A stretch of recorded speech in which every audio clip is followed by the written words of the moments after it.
Hi, I'm Brett. Today we're going to give you an update on our 1996 Honda Civic VTI-R. Now, sitting behind me is the car that we won the Australian Formula 2 Championship many years ago, competing against Lee Peterson in his Nissan Sunny, Dean Herridge in his Hyundai, and also at that point in time we were also competing against Daihatsu in the Daihatsu Di Tommaso, which ironically the years before I was running the team, but we shifted to Honda. But we won't dwell on that history. But a lot of people ask me about what we're doing with these cars. Over there behind us is my STI, but we won't talk about that today. So yes, for those people wondering why I run a performance Subaru workshop, why am I talking about the Honda? I do have a Subaru rally car as well. So in the next 5 minutes, we're going to give you a summary of what we've done with this car and just some of the maintenance of what we do at it and some of the modifications to give you a bit of an update.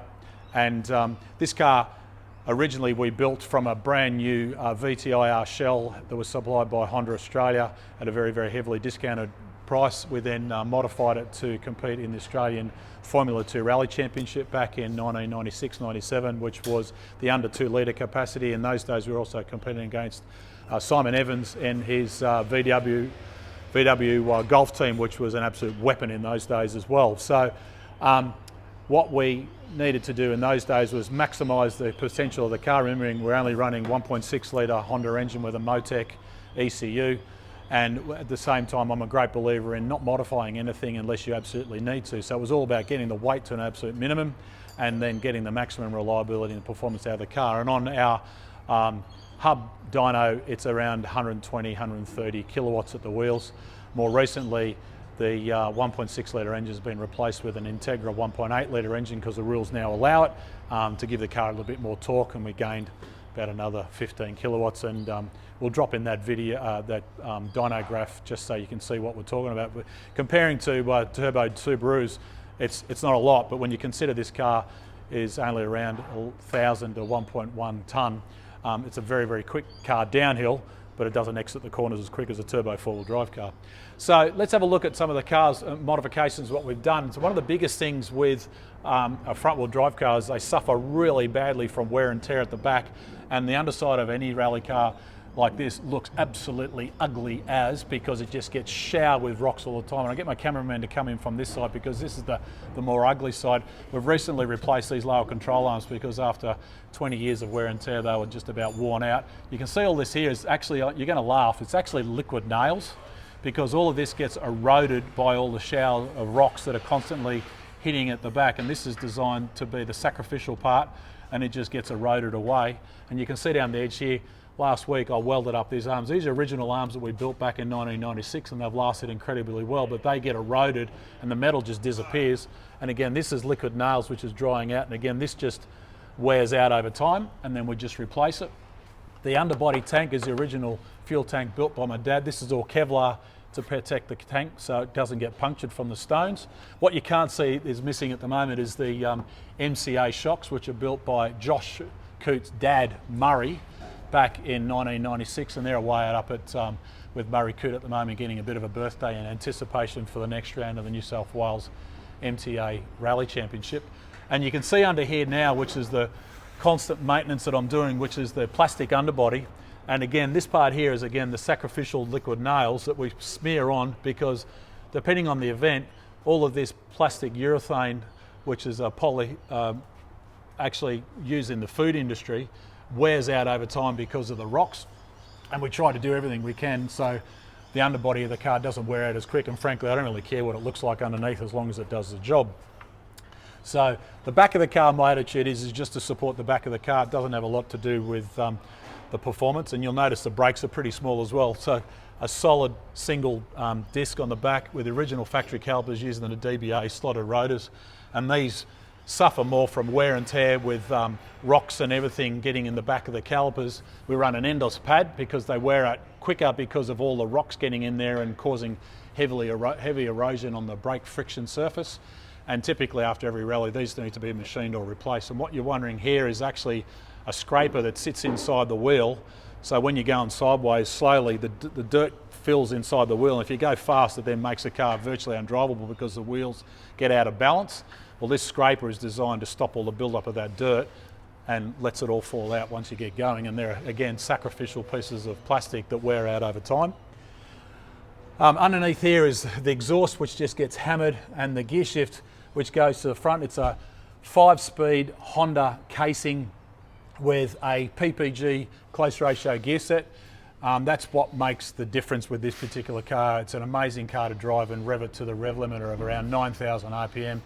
And being a dog drive, there's no synchros in. It'll go into any gear at any speed as long as I choose it, and I've got to choose it carefully, because if we choose the wrong one, it can be very expensive.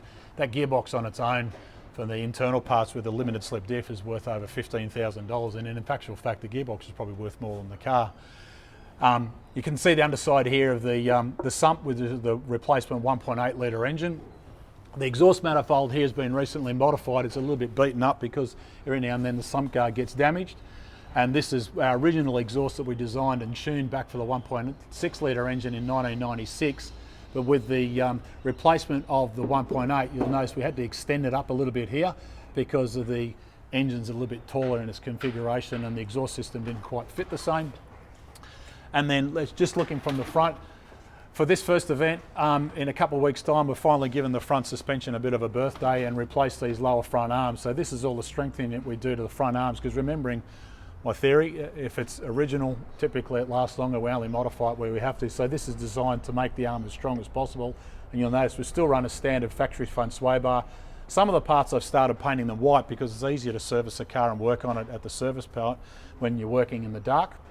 Some of the parts are still original black.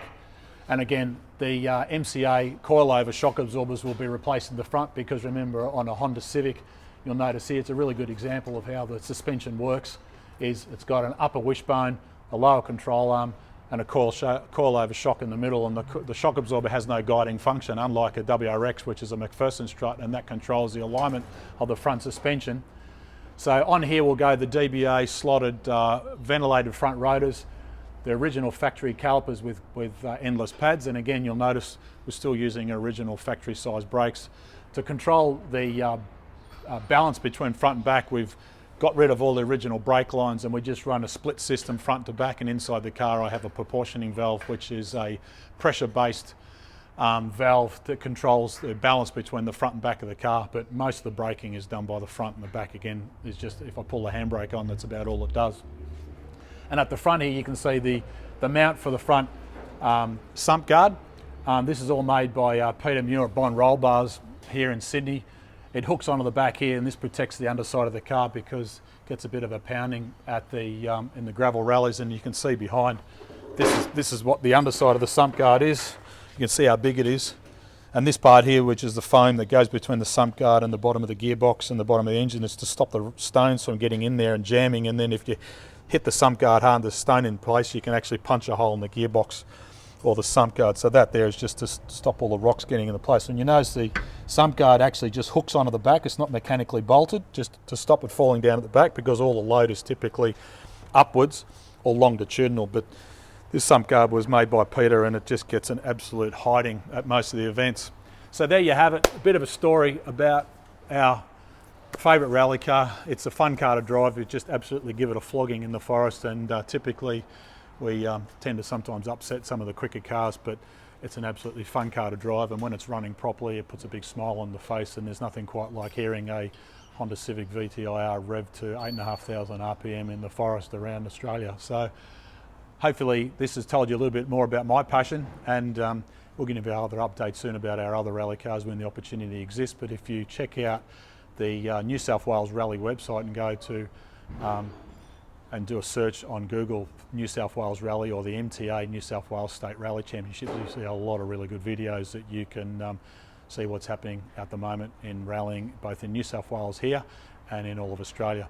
But for now, check out our other videos, follow us on Facebook, YouTube, Twitter and Instagram, and watch us at the next rally shortly, and have fun in the forest wherever you are, or if it's on the road, drive safe. My name's Brett Middleton. Thanks for watching.